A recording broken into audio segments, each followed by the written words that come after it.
And when I hear Governor Romney say he's a big coal guy, I mean, keep in mind when you were governor of Massachusetts, you stood in front of a coal plant and pointed at it and said, "This plant kills," and took great pride in shutting it down. And now suddenly you're a big champion of coal. Oil production is up, natural gas production is up, and most importantly, we're also starting to build cars that are more efficient. And that's creating jobs. That means those cars can be exported because that's the demand around the world. And it also means that it'll save money in your pocketbook. That's the strategy you need, an all of the above strategy, and that's what we're going to do in the next 4 years. But that's not what you've done in the last 4 years. That's the problem.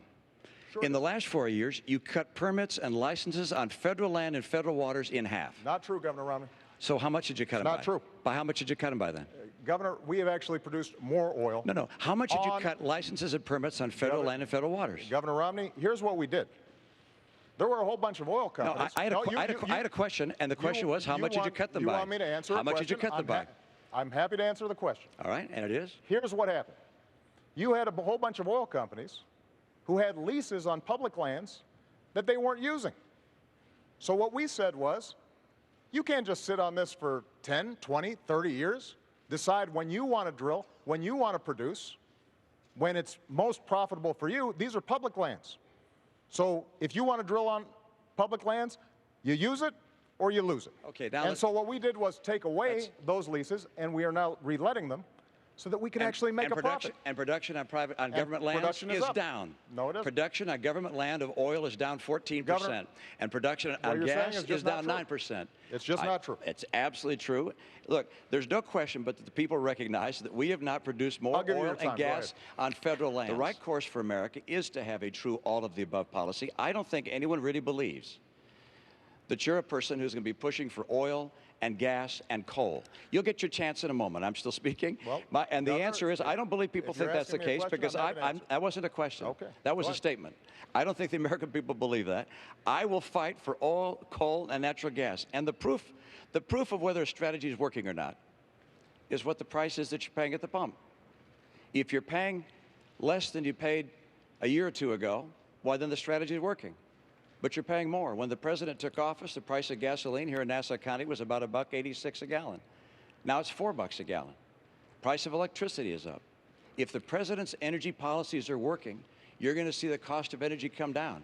I will fight to create more energy in this country to get America energy secure. Think about what the governor just said. He said, when I took office, the price of gasoline was $1.80, $1.86. Why is that?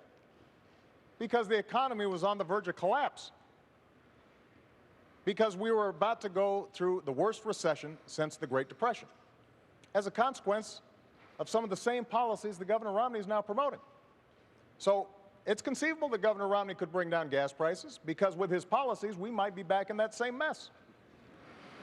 So, for example, on wind energy, when Governor Romney says these are imaginary jobs, when you've got thousands of people right now in Iowa, right now in Colorado, who are working, creating wind power with good-paying manufacturing jobs. And the Republican senator in Iowa is all for it, providing tax credits to help this work. And Governor Romney says, I'm opposed. I'd get rid of it. That's not an energy strategy for the future. And we need to win that future. And I intend to win it as President of the United States. I got to move you along. And the next question is for you. He actually got the first question, so I get the last question, last answer on that one. Actually, in the follow-up, it doesn't quite work like that, but I'm going to give you a chance here. I promise you I'm going to. And the next question is for you. So if you want to, continue on, but I don't want to leave all these guys sitting here. Candy, I don't have a policy of stopping wind jobs in Iowa, and that they're not phantom jobs. They're real jobs. Okay. I appreciate wind jobs in Iowa and across our country. I appreciate the jobs in coal and oil and gas. I'm going to make sure that taking advantage of our energy resources will bring back manufacturing to America. We're going to get through a very aggressive energy policy, 3.5 million more jobs in this country. It's critical to our future. Candy, it's we're going to move you along to taxes. I'm used to being interrupted. All right, we're going to move you both along to taxes over here.